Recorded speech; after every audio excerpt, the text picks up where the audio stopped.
Paano ba malalaman kung okay pa yung shafting mo after mo magpalit ng bushing? So, ganito lang yung mga idol. Bali dito, kakapain mo siya ng kuko kung may guhit or mga gasgas na lubog. Yan. Dapat wala kang makakapa dyan.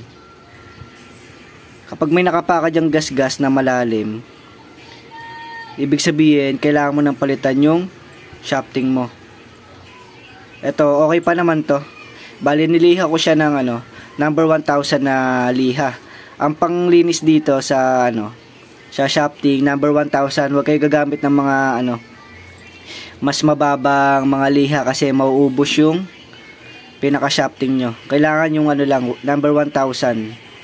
Yan. Ito, wala naman tong gasgas. Saka pag may malalim na lubog na dito, kailangan kasi pantay to eh.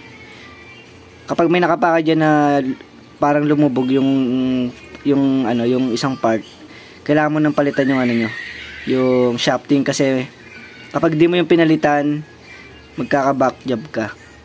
So, ganun lang ang pag-check ng shafting mga idol. Kailangan walang makakapa yung kuko mo na gasgas.